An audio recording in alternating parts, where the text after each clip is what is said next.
प्रथम सर्वांना महाशिवरात्रीच्या मनापासून खूप साऱ्या शुभेच्छा।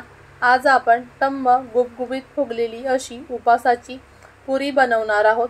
तर बऱ्याच उपासामध्ये म्हणजे महाशिवरात्रीमध्ये वरई उपासाला चालत नाही आणि खिचडी खाऊन खाऊन आपल्याला वैताग आला असेल तर तुम्ही या पद्धतीने पुरी करू शकता। तर इथे मी 2 मोठे बटाटे उकडून घेतलेले आहेत आणि ते खिसूनच घ्यायचे आहेत, हाताने क्रश करायचं नाही, नाहीतर ते पुरी आपली फुगणार नाही। त्यानंतर त्यामध्ये 1 कप राजगिऱ्याचं पीठ वापरायचं आहे। जर तुम्ही वरई खात असाल तर वरईचं पीठ वापरलं तरी सुद्धा चालेल। चवीपुरतं मीठ घालायचं। बेडगी मिरची पावडर हे कलर छान येण्यासाठी मी घालते। मध्यम आकाराच्या 2 मिरच्या मी मिक्सरमध्ये बारीक करून घेतलेल्या आहेत।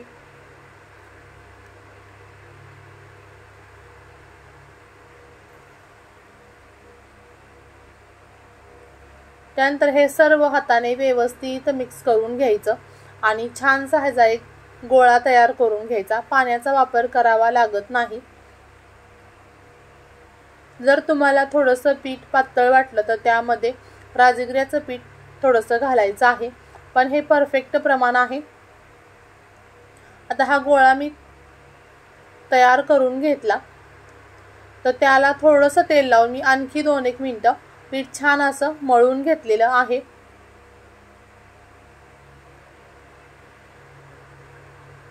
वरईचं पीठ किंवा साबुदाण्याचं पीठ असतं ते तेल स्वतःमध्ये शोषून घेतं, राजगिरा तेल शोषून घेत नाही।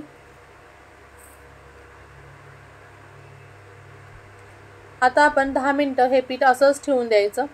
10 मिनिटानंतर थोडंसं एका वाटीमध्ये तेल घ्यायचं आणि एक छोटासा गोळा आपण तयार करून घ्यायचे। एकसारखा प्लेन गोळा करून घ्यायचा।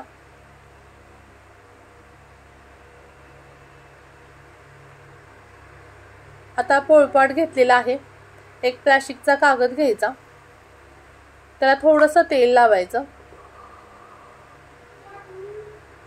गोळा घ्यायचा। आपल्या हाताला थोडंसं तेल आहे, आणखी थोडंसं तेल घ्यायचं आणि त्याची दुसरी बाजू सुद्धा पुरीवर ठेवायची आणि हाताच्या मदतीने गोल अशी आपण पुरी तयार करून घ्यायची। जास्त जाडही नाही आणि जास्त पातळही नाही, अशी मध्यम थिकनेसवाली मी ही पुरी तयार करून घेतलेली आहे।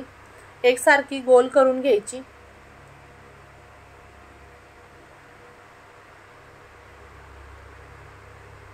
अगदी ह्या पुऱ्या झटपट होतात, गरमागरम खायला खूप छान लागतात।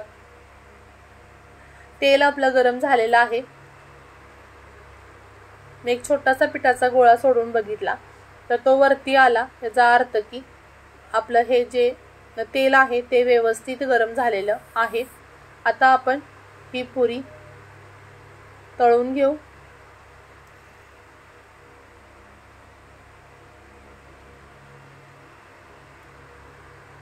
मध्यम फ्लेमवरती आपल्याला ही पुरी फ्राय करायची आहे। तर झाऱ्याच्या मदतीने थोडं थोडं तेल त्या पुरीवरती आपण घालायचं, म्हणजे जेणेकरून आपली पुरी सर्व साईडने व्यवस्थित फुगली जाते। तेल सुद्धा मी किती कमी क्वांटिटीमध्ये घेतले तुम्ही बघू शकता। आता आपल्या या पुरीला छान असा कलर आलेला आहे, पुरी छान अशी फ्राय झालेली आहे। आपण ती प्लेटमध्ये काढून घेऊ आणि याच पद्धतीने मी सर्व पुऱ्या तयार करून घेते। आता प्लेटमध्ये छान टम्म फुगलेल्या पुऱ्या आणि सोबत फ्रेश दही आणि 1 हिरवी मिरची, याच पद्धतीने खूप टेस्टी अशा आपल्या पुऱ्या तयार झालेल्या आहेत। पुन्हा भेटू अशाच नवनवीन आणि जायकेदार रेसिपी सोबत। तोपर्यंत बाय बाय।